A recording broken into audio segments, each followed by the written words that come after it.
Goeiemôre almal, welkom hier vanoggend. Ek was vir 'n oomblik benoud geweest vanoggend toe ons net so 4-5 was, maar dankie dat almal gekom het op die lang naweek. Ek nooi ons om mekaar 'n bietjie te groet. Iemand wat naby is, groet hulle net. Vrou, hoe gaan dit?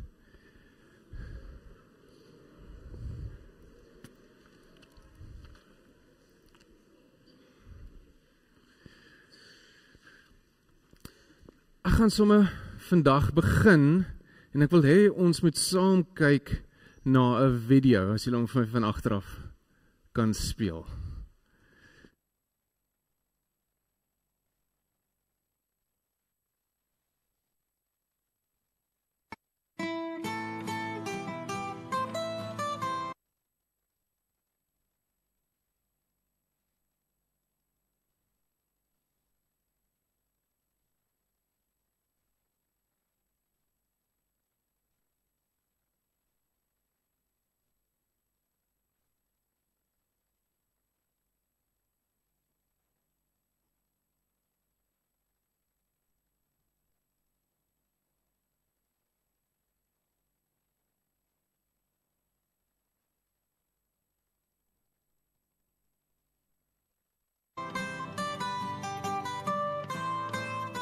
Okay, Patrick, tell us a bit more about this Trinity thing. Yeah, Patrick, tell us. But remember... Daar is hy. Ek wil vra dat ons dan na my rekenaar toe gaan. En dan kyk ons of hy gaan deurkom daai kant toe. Ook nie. Geen probleem, ek het daarom vermoed ek gaan dalk hierdie issue hê. Dit is 'n snaakse manier hoe hulle dan verduidelik oor die Triniteit en hoe moeilik dit is om regtig te verduidelik. Wat is hierdie ding waarin ons glo, die Triniteit, God 3 in 1? Vandag gaan ons 'n bietjie gesels oor wat presies is jou godsbeeld. Soos jy jou oë toemaak en jy praat van God, jy bid tot God, wat is dit wat jy sien? Is dit dalk 'n lig? Sien jy die lig en jy bid na die lig toe? Is dit 'n iets van 'n niksheid? Is dit dalk 'n gesig wat jy sien? En is ingewikkeld. Vandag is 'n spesiale dag vir 'n klomp redes. Ons wil natuurlik vir die pa sê, baie geluk met Vadersdag. Omdat dit 'n lang naweek is, het ons gevoel, volgende week gaan ons julle veral bederf, maar vandag hoop ek julle word baie spesiaal laat voel deur julle families. Gelukkige Vadersdag. Dan is dit ook jeugdag, dis hoekom dit 'n lang naweek is. Hy het nou geskuif na môre toe. Dit is ook biddag vir die blindes. En binne ons kerktradisie is dit nou die begin van Koninkrykstydperk. Dit is dan Triniteits Sondag of Drie-eenheid Sondag. En so begin ons. Hierdie Koninkrykstyd is die langste oomblik van ons kerkjaar. En daar kyk ons 'n bietjie, hoe is God besig binne sy koninkryk, wat ons, die kerk is. Ons begin met Drie-eenheid Sondag. Vir nou, kom ons staan, dan sing ons 2 liedere saam.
Kom ons sluit ons oë.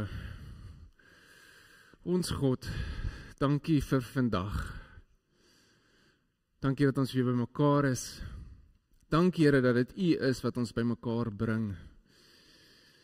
Dankie Here dat U aan ons Uself geopenbaar het. U is so groot, so misterie. Dankie Here vir dit wat ons wel van U kan weet. En dankie dat U ons liefhet. Ons wil graag ontvang wat U vir ons wil sê vandag. Dit bid ons in die naam van Jesus Christus. Amen.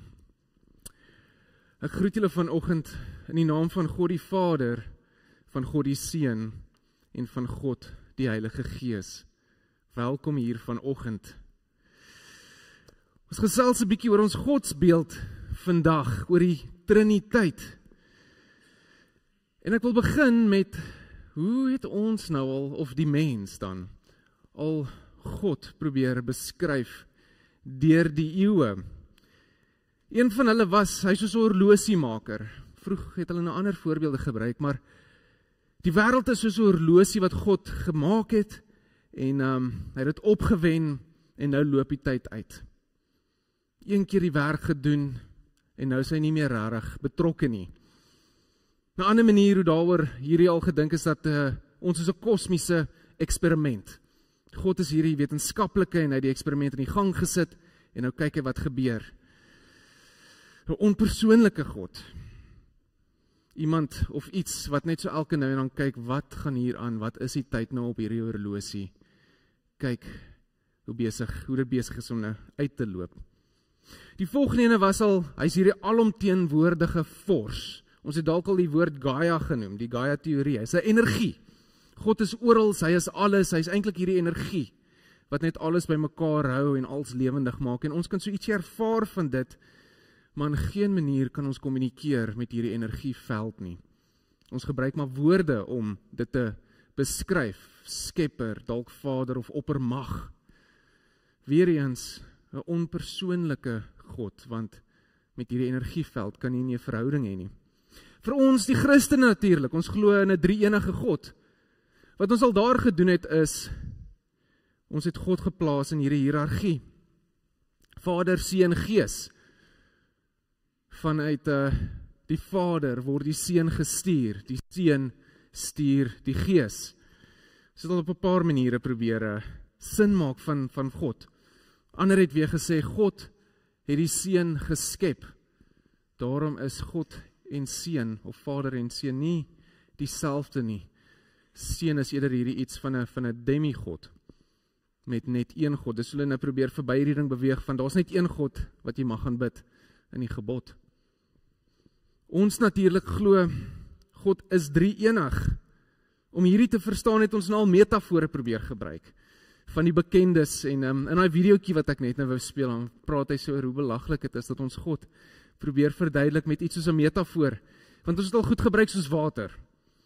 Water wat 'n vloeistof kan wees, water wat ook 'n soliede ding kan wees, ys, water wat ook 'n gas kan wees. Dit beskryf God se drie-eenheid. Dalk is God eerder dan soos 'n eier, hierdie dop, hierdie eier wit, die eier geel. 'n Pa wat 'n man vir sy vrou kan wees, 'n ouer vir hulle kinders kan wees, maar ook 'n werksman kan wees. 3 verskillende dinge in een. Vir my een van die mooistes wat ek al raak gelees het is, die Skepper praat die woord en sy asem is die Gees. Maar al hierdie bly so klein. Dit help ons nie regtig om die volle prentjie te verstaan nie. Dit help ons om wel te dink hieroor.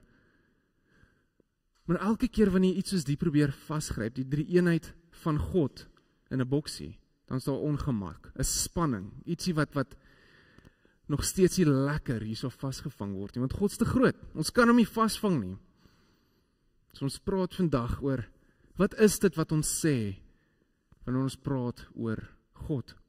Om ons hiermee te help, gaan ons uit Johannes vandag lees, net so 'n paar dinge oor die evangelie volgens Johannes dan. Ons vermoed is geskryf so rondom die jare 90 tot 100 na Christus. En die skrywer is ons nie 100% seker oor wie is dit wat hier geskryf het nie. Het is baie moontlik die Johannes disipel gewees. Ek sou kyk met daai, hy sou net baie oud gewees het teen die tyd wat hy geskryf het.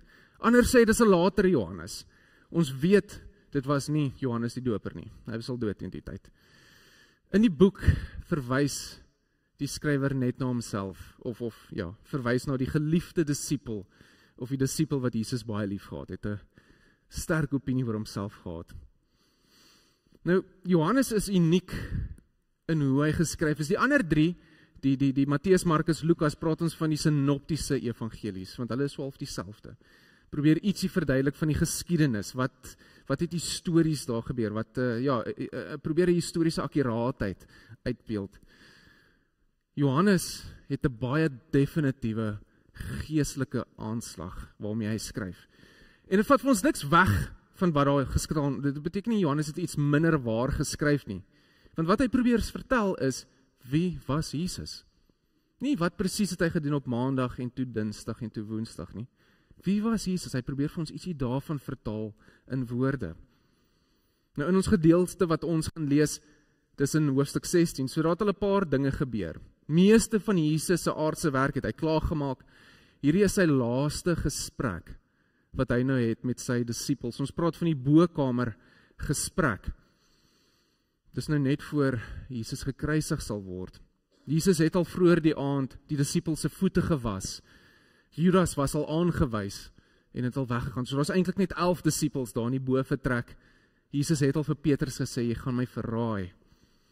En Jesus het nou ook begin praat oor, ek gaan weg. Julle gaan swaar kry, maar ek stuur die Heilige Gees. En dan herhaal hy homself 'n paar keer en dis waar ons begin lees dan.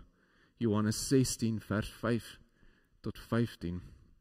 En ek het besluit vandag gaan ek ook so stil staan tussen die teks. So kom ons lees en dan gaan ons stil staan en ietsie daaroor sê en weer lees en aangaan. Ek lees vir ons dan vanaf vers 5. Maar nou gaan ek na hom toe wat my gestuur het. En nie een van julle vra my waarheen gaan u nie. Maar omdat ek hierdie dinge vir julle gesê het, is julle harte vol droefheid. Ek vertel julle egter die waarheid. Dit is voordelig vir julle dat ek weggaan. As ek nie weggaan nie, sal die Parakleet nie na julle kom nie. As ek egter weggaan, sal ek hom na julle stuur. Nou, die Jode hierso, want die 11 disippels wat nog oor is, hulle is eintlik nog steeds Jode. Hulle verwag nog die Joodse Messias koning, die revolusie. Hy wat gaan kom en die res van die wêreld gaan oorwin. Iemand wat in die lyn van Dawid gaan staan, 'n held, 'n warrior, hy gaan kom beklei. En Jesus het nou klaar vir hulle gesê, hoorie sommer, ek gaan weg. Ek gaan nie dit doen nie, ek gaan weggaan. En julle gaan swaar kry. So hulle is al 'n bietjie down. Hulle is nie regtig so opgehype vir die dinge wat kom nie. En dan praat hulle hier van 'n parakleet. Die 83 vertaling sê voorspraak. Nou, parakleet kom van die Griekse woord af, parakletos. So dis glad nie Afrikaanse woord nie. Ek glo nie ons vind dit enige ander plek in ons Afrikaanse taal nie. So ons het redelik direk probeer vertaal. En dit beteken iets soos prokureur, iemand wat ingeroep word om by jou te staan, advokaat, helper. Party word dit, jy kan dit so 'n bietjie sagter ook stel, dis jou ondersteuner of raadgewer, selfs jou getuie. Ons het nie 'n woord wat vasvang wat parakletos beteken nie. Die disipels sou nou natuurlik verstaan wat die diepte van hierdie woord is. So ons gebruik maar parakleet. Dink maar aan 'n persoon wat jou sal bystaan in alle tye van nood. Bereid is om hard te werk, die harde werk vir of namens jou te doen terwyl jy dan swak is. Dit is so iets van wat die parakleet is. En Jesus vertel vir hulle, dis iemand wat ek stuur die Gees na julle toe, en hy gaan altyd by julle wees, en is vir julle beter so. Vers 8, en wanneer hy kom, sal hy die wêreld oortuig van sonde, en van geregtigheid, en van oordeel. Van sonde, omdat hulle nie in my glo nie. Hierdie is Johannes se definisie van wat sonde is. En die Heilige Gees gaan ons help om dit dieper te verstaan, of hy gaan mense daarvan oortuig, dat hierdie is sonde. Jy wat nie glo nie, is in sonde. Ek het so vermoed, dis hoekom party so verskriklik sal beklei teen God se bestaan. Want die Heilige Gees is besig om 'n gewete aan te raak. So hulle is ongemaklik die heeltyd. En al hoe kwaadder en eintlik as hulle net ingee en sê God glo, dan gaan die Heilige Gees ophou hulle aankla van sonde. Van geregtigheid, omdat ek na die Vader gaan en julle my nie meer sal sien nie. Jesus se hemelvaart was daai finale stuk bewys. Sy werk hier op aarde is klaar. Prys is betaal, ons saak met God is nou finaal reg. Die finale offer. Ons hoef nou niks meer te offer nie. Daai reinheidsreëls om ons nou goed genoeg te hou voor God. Dit het verval. God se geregtigheid is dat ons saak met hom reg is. Van oordeel, omdat die heerser van hierdie wêreld reeds geoordeel is. Die boosheid van hierdie wêreld waarvoor ons so bang kan wees, die dood waarvoor ons so bang is, dit alles is oorwin. Die oorwinnaar is klaar geoordeel. Ons kan die toekoms vreesloos instap. Partykeer gee ons die duiwel 'n bietjie te veel krediet vir die slegte goeders in hierdie wêreld. Want hy's klaar geoordeel. Hy's net 'n bad loser. Die Heilige Gees help ons om die vrede daarvan te vind, dat hierdie regtig die waarheid is. Vers 12, ek het nog baie dinge om vir julle te sê, maar julle kan dit nie nou verwerk nie. Maar wanneer hy kom, die Gees van die waarheid, sal hy julle in die volle waarheid lei, want hy sal nie uit homself praat nie, maar hy sal net sê wat hy hoor, en hy sal die toekomstige dinge aan julle bekend maak.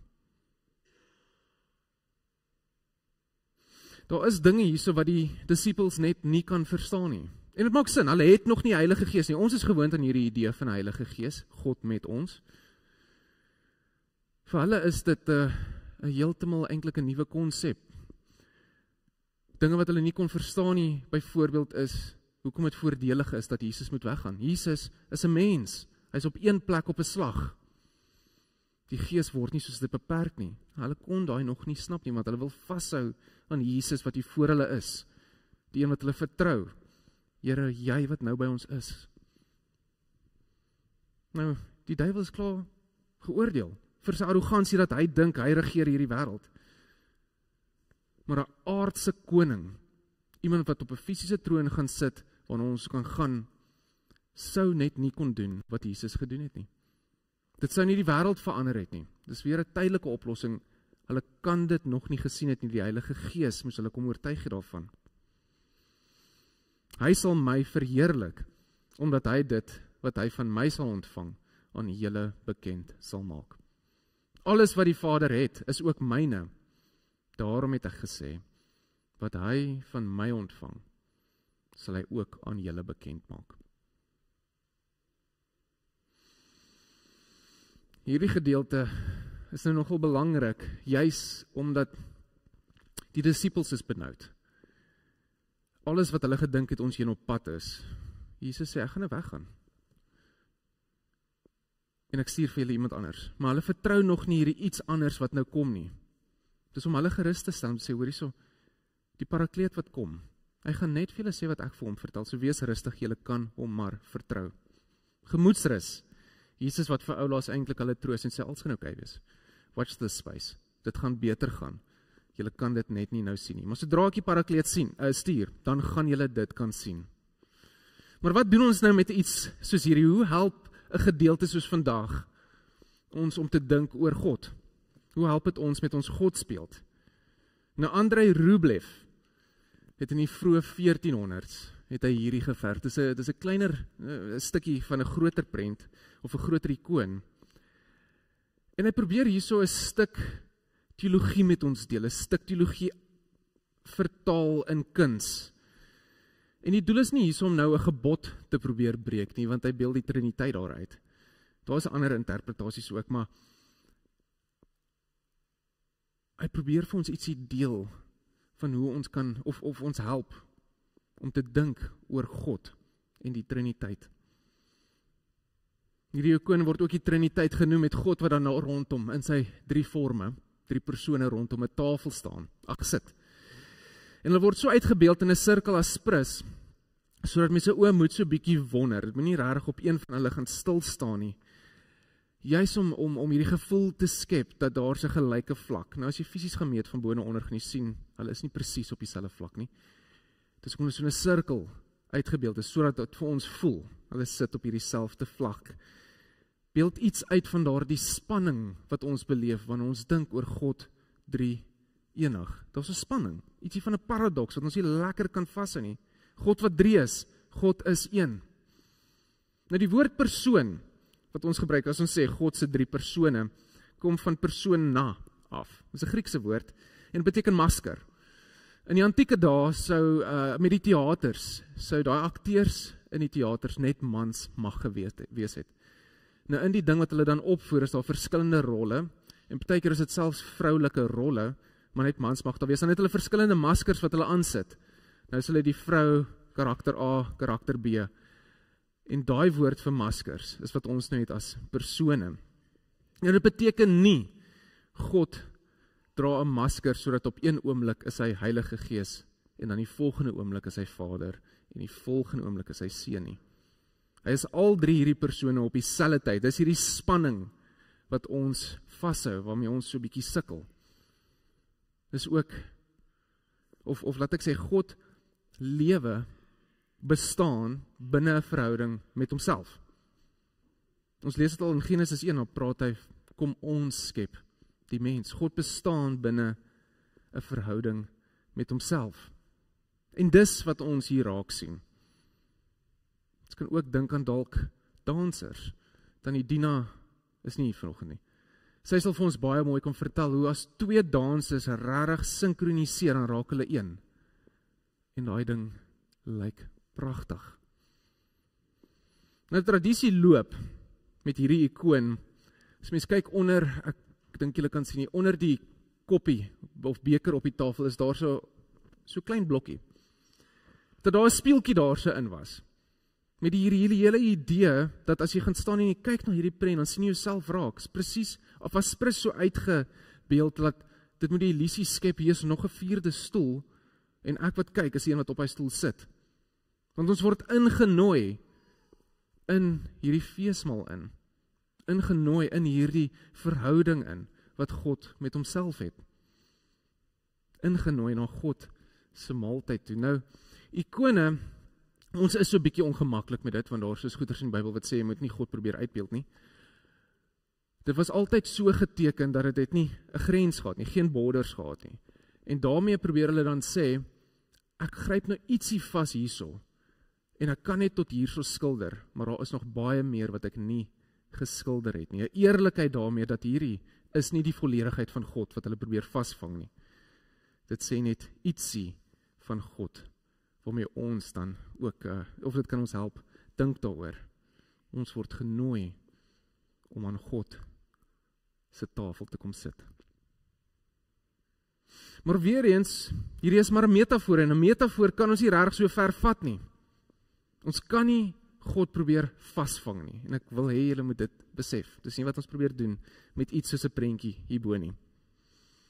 Dis baie soos die seentjie op die strand. Daar's 'n man wat op 'n dag loop uit in die strand af, en hy sien hierdie seentjie.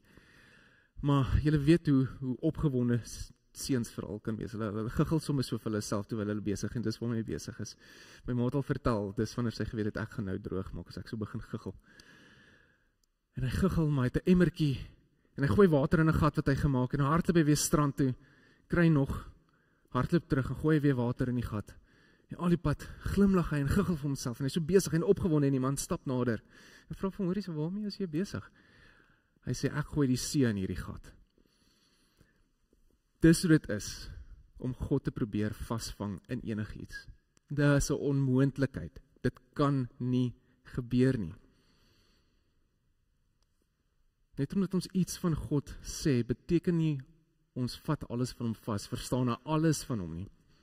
En deur die eeue heen het God homself aan ons al geopenbaar. Dis die enigste ding wat ons eintlik kan sê van God, is dit wat hy ons vertel het van homself. En hy het dit gedoen op verskeie maniere in die Ou Testament, ons engele, soos die wat aan Abraham en Lot en Josua verskyn het. Partykeer is dit wonderwerke, pla van Egipte, Sara wat swanger geraak het, die brandende bos, Dawid wat 'n reus doodgooi met 'n klip. Ons weet net van God die goeders wat hy aan ons van homself geopenbaar het. Dan stuur hy vir Jesus. En in Jesus Christus het ons die volle openbaring van God. Vir die eerste keer kan ons sien, dit is God. Dis hoe lief hy ons het, dis hoe hy voel oor ons.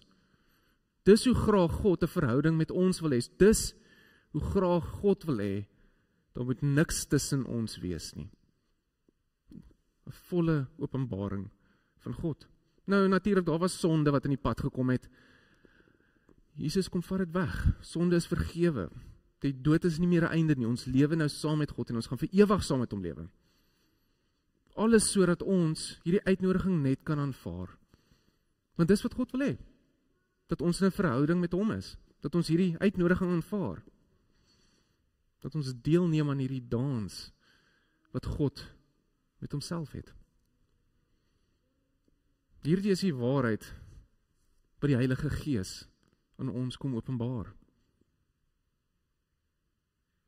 Ons het nou God in ons. Ons kan deelneem aan hierdie feesmaal wat Andrei Rublev vir ons probeer uitbeeld. God het homself aan ons kom openbaar in so 'n manier dat hy stap saam met ons. Dit beteken nie ons vat God waar ons gaan nie. Hy's klaar daar. Maar hy's ook in jou. Waar jy stap, daar is jy saam met God. Nou. Dit beteken ons hoef nie eintlik te weet hoe werk of hoe lyk God nie. Ons hoef nie eers te verstaan wat God als is nie. Dis te groot vir ons anyway. Wanneer jy oë toe maak, ons hoef nie 'n definitiewe prentjie daar te sien nie. Inteendeel, as jy gevra word, wat is jou godsbeeld, en jy kan 'n antwoord gee, 'n definitiewe antwoord gee, sê ek, jy is op 'n gevaarlike plek. Want dan het jy alweer 'n border getrek, 'n grens getrek rondom God. God wil in 'n verhouding wees met ons. En hy vra dat ons daarvan getuig. Nie dat ons hom probeer verstaan nie. Dis wat dit beteken om die Heilige Gees in ons te hê. Ons het ervaring saam met God. As iemand jou vra oor God, verdeel net jou ervaring. Hulle hoef nie, jy hoef nie te verstaan wie presies God is nie. As ons dink oor God, dink aan die verhouding wat jy het met hom. Want dit is iets wat ons wel kan vertaal. Dis ietsie wat ons vir ander mense kan deel. Dis iets wat nie hierdie spanning in ons gaan erger maak nie. Het julle geweet, blinde mense kan ook ski. Ek was baie verbaas toe ek hierdie storie lees, en toe hulle dit nou verduidelik, dan maak seker sin. Ek sal nie met my oë toe gaan ski nie, maar wat hulle doen, is vir elke blinde skieër wat daar is, moet daar 'n gids ook wees, en hulle is opgelei daarvoor. En hierdie gids sal altyd langs of agter die blinde skieër wees, en gereeld klap hy sy stokke teen mekaar, laat die blinde weet waar hy is. En dan lei hy hom, hy sê vir hom 'n bietjie vinniger, stadiger, links, regs, stop. Hierdie is my dalk 'n beter manier om te dink oor God, as ons hom wil beskryf. Kan hom nie sien nie, kan hom dalk hoor. Dit is wat dit beteken om 'n parakleet by ons te hê. Hierdie konstante metgesel. Iemand wat die hele tyd vir jou verseker, ek is hier. En as ons nou hom luister, dan gaan ons nie struikel nie. Nou ons sukkel met daai gedeelte. Ons kan nie probeer verduidelik wie God, nee, ons kan nie verduidelik wie God is nie. Ons kan probeer, maar ons kan net praat oor die dinge wat hy aan ons geopenbaar het. En wat hy doen en waarmee hy besig is, dis 'n goddelike saak, nie 'n menslike saak nie. Maar ons word bemoedig, die Gees is met jou. Die Heilige Gees, God is met jou. En soos ons nou gehoor het, dis nie God is 50%, Jesus is 40% en daai laaste 10%, dis nou maar die Gees en dit het jy by jou nie. God volledig is by jou. Nou, dit is die waarheid. Dis wat Andrei Rublev ons mee help hierso. Nou kom ons uitgenooi word om aan die tafel te gaan sit. En dis dalk ons uitdaging vir hierdie week. om 'n bietjie verder gaan dink hieroor, dat wanneer ons gevra word, wie is God vir jou? Dan probeer ons nie nou 'n fancy argument bou en die ander persone oortuig van wat presies God is nie. Maar net sê, hierdie is my belewenis van God. Wat presies en wie hy is, dit leer ek nog ken. En ek gaan vir ewig daarmee besig wees. Maar ek het al hierdie ervaring saam met God kon geniet.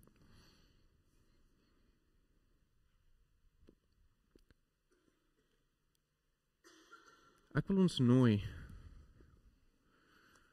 om 'n bietjie stil te raak. Weer bewus te raak dat God met ons is, die Heilige Gees. Want baie keer skep ons hom nogal af. En dan gaan ons nooi om vandag, terwyl ons nou besig is met ons denke oor wat is ons godsbeeld, 'n bietjie te gesels hieroor. Praat met die Here daaroor. Vra vir hom, hoe kan ek gelei word deur die Heilige Gees? En dan gaan ek 3 voorstelle hier op die op die bord sit. As dit jou help, bid saam met dit. Andersins wil ek ons net nooi om vir 'n oomblik saam met ons God hierdie oomblik te geniet van teenwoordigheid. Nie om hom te probeer verdedig of enigiets nie, om net 'n belewenis saam met God te hê. En daarna gaan ons geloof bely aan die hand van die apostoliese geloofsbelijdenis. Ek gee so 2 minute van stilte.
Amen.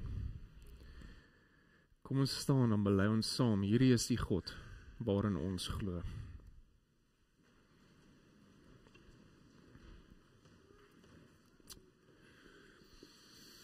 Ek glo in God die Vader, die Almagtige, die skepper van die hemel en die aarde, en in Jesus Christus, sy eniggebore Seun, ons Here, wat ontvang is van die Heilige Gees, gebore is uit die maagd Maria, wat gelei het onder Pontius Pilatus, gekruisig is, gesterf het en begrawe is, en ter helle neergedaal het, wat op die 3de dag weer opgestaan het uit die dode, wat opgevaar het na die hemel, en sit aan die regterhand van God, die Almagtige Vader, van waar hy sal kom om te oordeel, die wat nog lewe, en die wat reeds gesterf het. Ek glo in die Heilige Gees, ek glo aan 'n heilige algemene Christelike kerk, die gemeenskap van die heiliges, die vergewing van sondes, die opstanding van die vlees en 'n ewige lewe. Amen. U kom maar sit, dan bid ek vir ons. Ons God, ons kan U nie verstaan nie, maar dankie vir die gedeeltes wat ons wel verstaan. Dankie dat U Uself aan ons bekend maak. Dankie, Here, dat ons in 'n verhouding met U kan lewe. ons God, U het alles wat in die pad staan kom wegneem, sodat ons hierdie uitnodiging sal aanvaar. Ons aanvaar dit, help ons asseblief om hierdie lewe in te stap, deel van hierdie verhouding wat U met U self het. Dankie ons God vir U liefde. Amen. Ek gaan vir ons 'n geleentheid gee vir die opneem van die offergawes.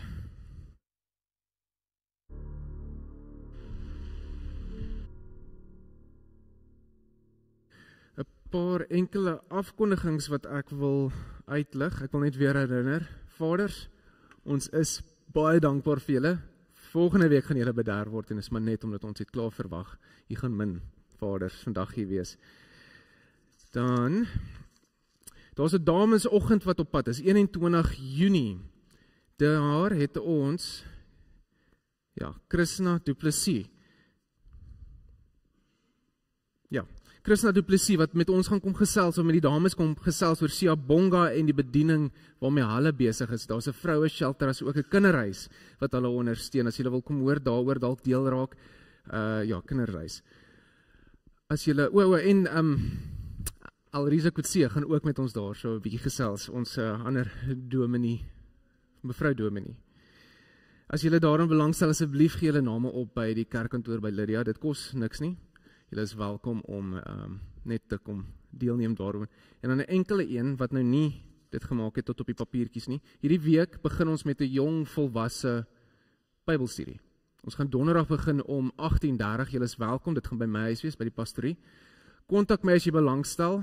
Vir nou die ouderdomsgroep lyk of dit hier gaan strek in die rigting van 30s, bietjie onder, bietjie bo. Maar as jy na skool is en jy het 'n brandende begeerte in jou om deel te wees van 'n klein groep, asseblief kontak my. Dis vir ons jou wil hê. En asseblief al die jong volwasses, kontak my, dan begin ons die ding. Ons gaan juis 'n bietjie uit Johannes uit lees. Dis al wat ek wil uitlig. Kom ons staan saam, dan prys ons die Here se naam.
Soos wat God die Vader sy Seun Jesus Christus gestuur het, so word jy ook gestuur.